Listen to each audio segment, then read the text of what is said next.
Gracias, presidenta. Entiendo que las democracias del siglo XXI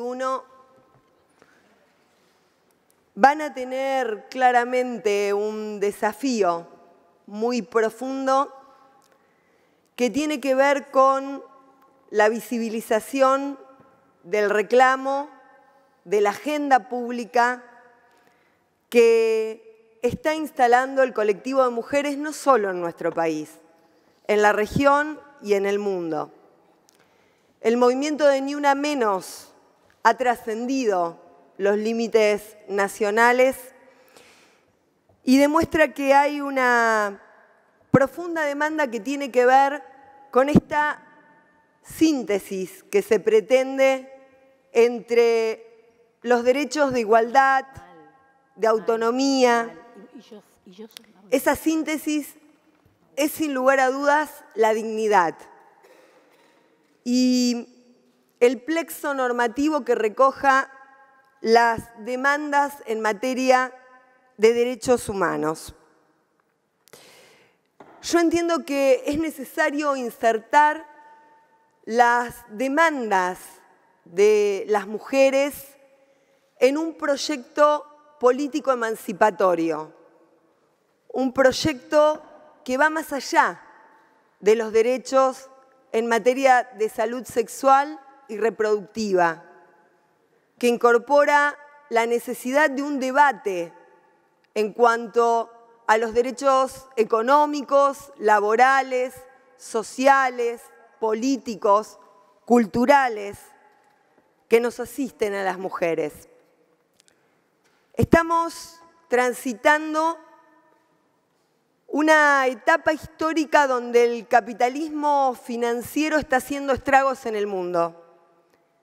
En nuestro país, un modelo de endeudamiento, un modelo de ajuste, de regresión en materia de derechos, de distribución regresiva del ingreso, hace que se profundice la diferencia que existe naturalmente de entrada entre hombres y mujeres porque hemos sido postergadas como consecuencia de ese predominio de los varones sobre las mujeres que se expresa a través del patriarcado.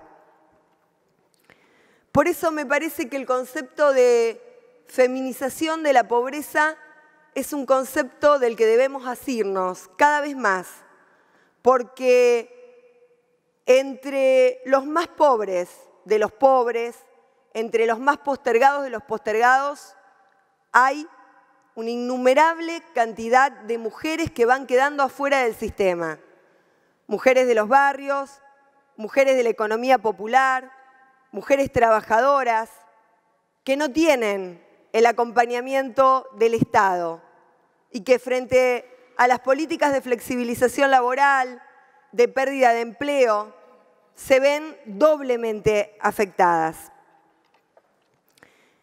No se visibiliza, por ejemplo, en los productos brutos internos de los países la tarea no remunerada de las mujeres. Esta es una profunda demanda también del colectivo de mujeres, del movimiento de mujeres, no solo en nuestro país, sino también en el mundo.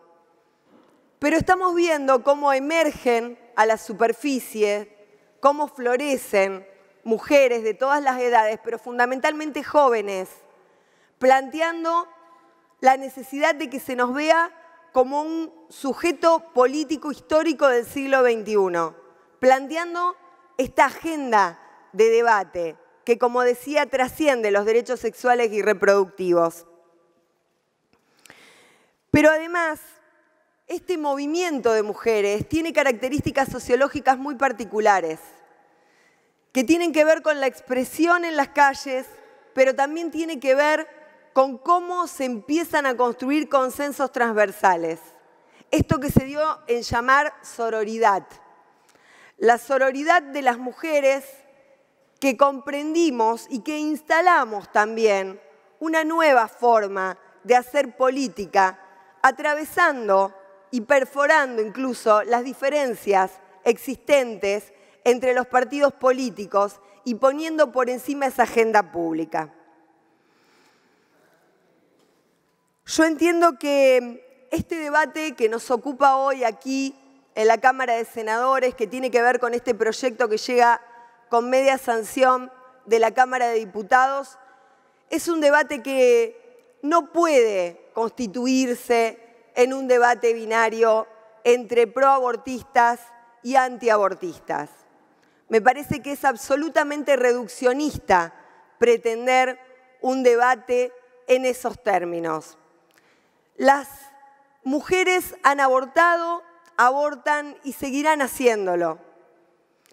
Lo hacen mujeres de todas las clases sociales, pero lamentablemente es una sola clase social la que es estigmatizada, criminalizada y que lamentablemente termina en muchos casos en muerte.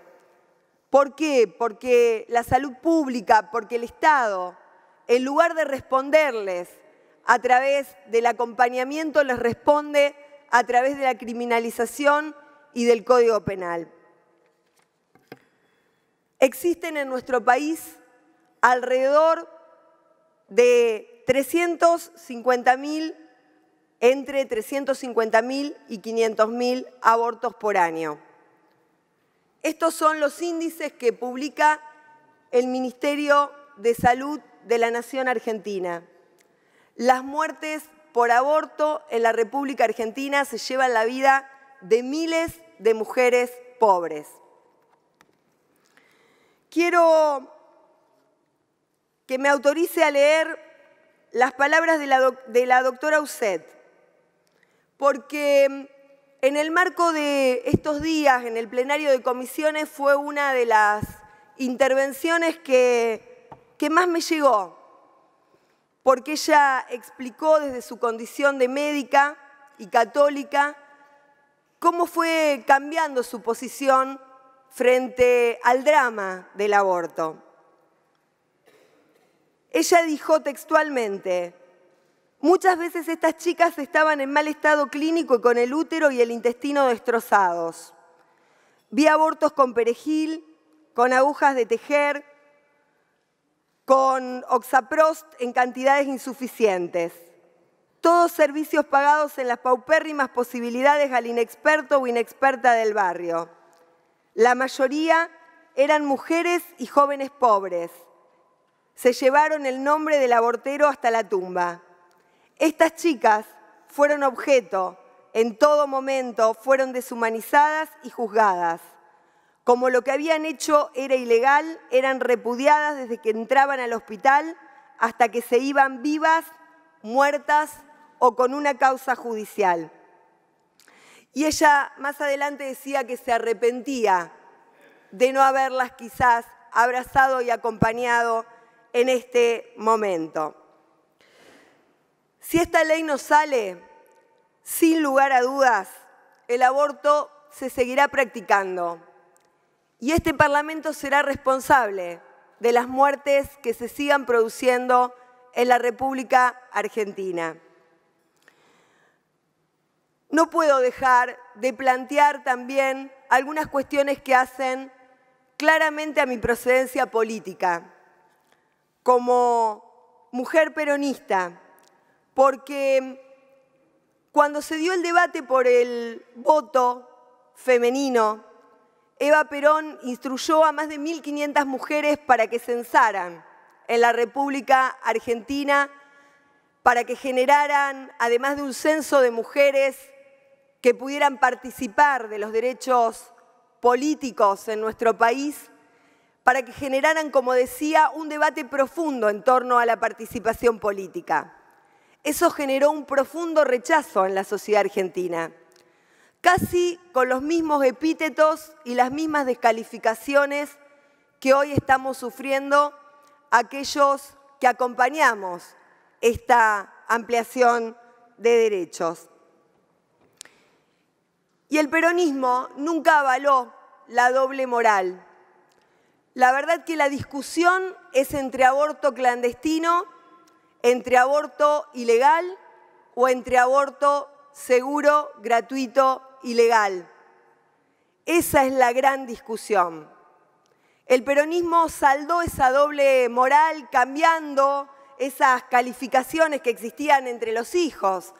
Antes del peronismo había hijos legítimos e ilegítimos. Los había adulterinos, incestuosos, naturales. Esa doble moral fue superada con una política de ampliación de derechos.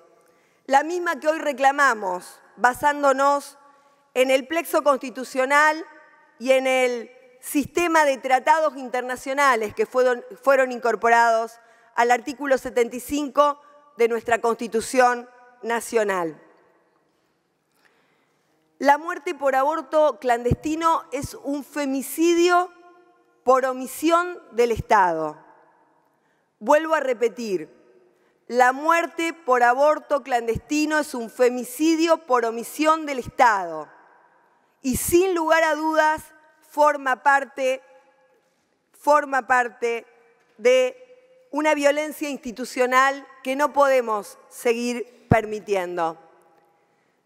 Aquí está en debate también el cuerpo de la mujer como primer territorio soberano y la disputa sobre el cuerpo de la mujer, sobre su autonomía, sobre su facultad de decidir. Nos hicieron objeto a lo largo de la historia del tutelaje. Fuimos incapaces de hecho, los maridos eran aquellos que ejercían autoridad respecto de nosotras, eran los que administraban los bienes, los que elegían el domicilio conyugal. La patria potestad era ejercida solo por los varones. Todo eso se fue superando a través de normas y de una realidad social que sin lugar a dudas fue modificando culturalmente a los argentinos y a las argentinas. Quiero, para terminar, señora presidenta, darles un mensaje a las mujeres, a las pibas que hoy están en la calle reclamando por una ampliación de derechos en un momento donde se recortan derechos. Que más allá del resultado de esta votación, las luchas no empiezan y terminan con una ley. Las luchas se van concatenando porque son luchas del colectivo, son luchas colectivas, no son luchas individuales. Por eso entiendo que nosotras somos quienes tomamos la posta de aquellas mujeres que vinieron luchando y seguramente las que están en la calle hoy van a tomar también la posta, van a ser un eslabón más en este proceso de ampliación de derechos. Y a las señoras senadoras y señores senadores del recinto, decirles que hoy tenemos una oportunidad histórica, que es la de poder hacer un poco más justa a la República Argentina. Como mujer, como madre, como peronista, como militante política, quiero estar cerca de aquellos que sufren, de aquellas que están padeciendo, del dolor de todas esas mujeres que se siguen muriendo víctimas del aborto clandestino. Por eso, que sea ley.